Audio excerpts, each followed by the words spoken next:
Scare Package 2, Rad Chad's Revenge, is a 2022 horror comedy, directed by Aaron B. Coons, Alexandra Barrato, and Anthony Cousins, and written by Coons, Barreto, and Cameron Burns. It stars Jeremy King, Zoe Graham, and Rich Summer.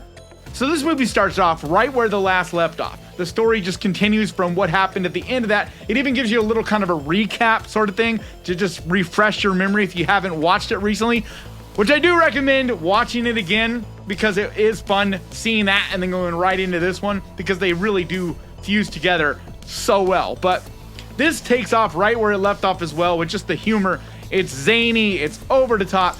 I love so much. The thing that I absolutely adore about this movie is we've seen a lot of spoof style movies over the years. Stuff like Scary Movie, things like that are fun, that do, a lot of spoofs on the horror world. But the thing that this does that is so much better than those kind of movies to me is how much these people actually love horror. The people that write this and work on this, you can tell they know their shit, man. They really know horror. There's throwbacks to movies like Reanimator and The Fly and movies you never see talked about in mainstream type of stuff. But yet, this movie is a small budget movie. It is very micro, but it doesn't really feel that way. You can definitely tell they're not working with a giant budget, but there's never a time in this movie, at least in my opinion, where I was wanting or wishing that they had more budget because they were limited on what they could do.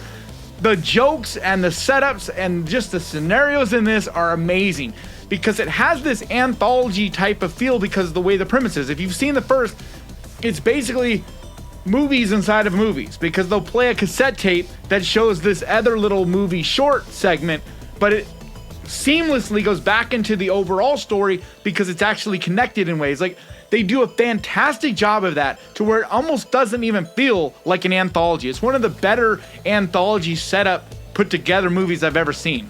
But it's just so much damn fun. Like, the way they spoof on things, like, I don't want to give anything away here, so it's kind of hard to talk about it because there's so many little nods to every horror movie. Like, pretty much, I guarantee you, I missed probably 100 nods to different movies. I mean, I caught a lot of them, but there's so many.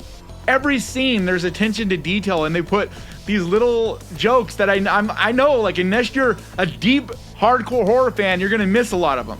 Because like I said, I watch a lot of horror. I know a lot of horror movies, and yet there was ones I know that I was just missing. Bring this dude back to life. I wouldn't do that if I were you. We don't have a choice.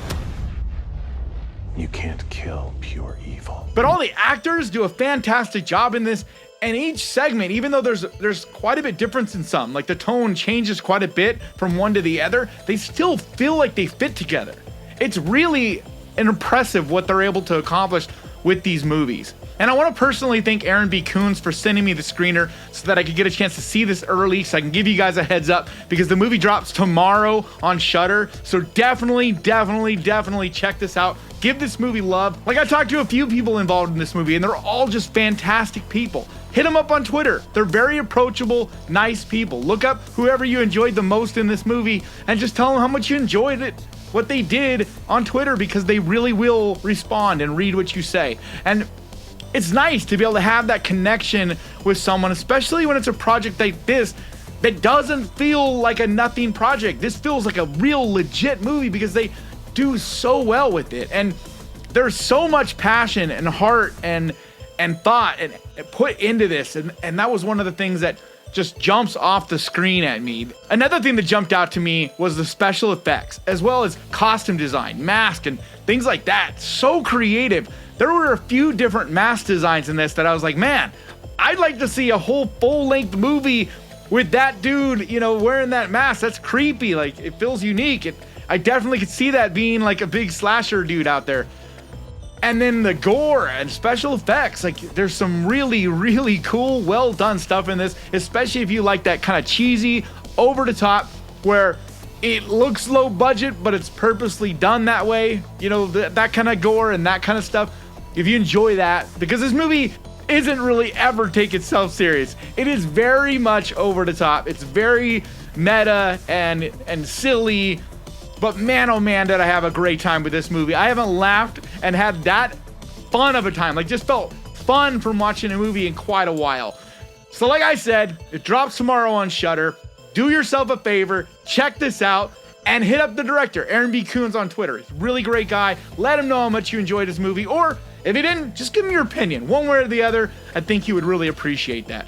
But that's gonna do it for me today. Thank you so much for checking this out. I wanna give a huge, massive, enormous thank you to my patrons, to the Ghost Pirate Army, because you guys, your support means so much to me. And if you would like to find out how you can become part of the Ghost Pirate Army, there's a link down in the description.